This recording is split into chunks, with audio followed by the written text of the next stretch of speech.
પાટણ શહેરમાં ગેરકાયદેસર અને નિયમોના ઉલ્લંઘન સાથે ધમધમતા માંસના વેચાણ એકમો વિરુદ્ધ નગરપાલિકા દ્વારા વહેલી સવારથી આખરી કાર્યવાહી હાથ ધરી છે। પાટણ મહાનગરપાલિકાની ટીમને શહેરના ખાટકીવાડા વિસ્તારમાં અંદાજે 48 જેટલા કતલખાનાઓને સીલ મારી કાયદેસરની કાર્યવાહી કરી છે।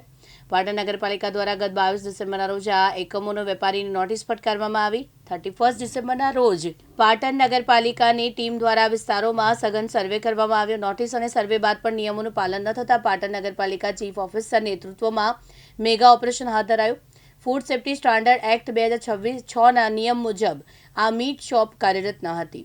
સ્લોટિંગ યુનિટ માટે સરકારની સ્પષ્ટ ગાઈડલાઈનનું પાલન કરવામાં આવતું ન હતું।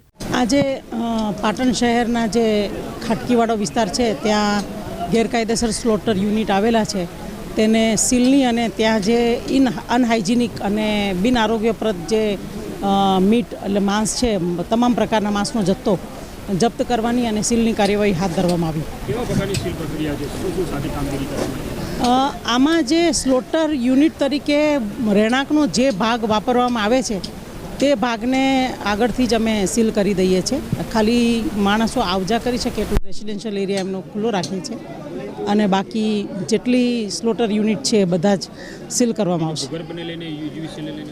હા, કારણ કે આ સ્લોટર યુનિટમાંથી સીધું જ જે બ્લડનું વહાવ છે એ ગટરમાં જતો હોય છે એટલે અમે એ સ્લોટર યુનિટ સાથે જોડાયેલું ગટરનું કનેક્શન રદ કરીએ છીએ અને સાથે સાથે આ સ્લોટર યુનિટની અંદર રહેણાંકમાં જે આપેલું હોય કનેક્શન અને એ જો એનો ઉપયોગ આવી રીતે કમર્શિયલ કરતા હોય તો એ પણ યુજીવીસીએલની સાથે મળી અને અંદાજિત 40થી 45 અહીંયા યુનિટ્સ છે એવું અમારે પ્રાથમિક અમારા ધ્યાનમાં આવેલું છે અને ત્યાર પછી તો સાચો આંકડો તો પછી બધી કામગીરી પૂર્ણ થયા પછી જ ખબર પડશે। બીજું બુકડી અને જે રેલવે છે ત્યાં પણ આ પ્રકારના યુનિટ આવેલા છે તો ત્યાં પણ આ કામગીરી કરવામાં આવશે।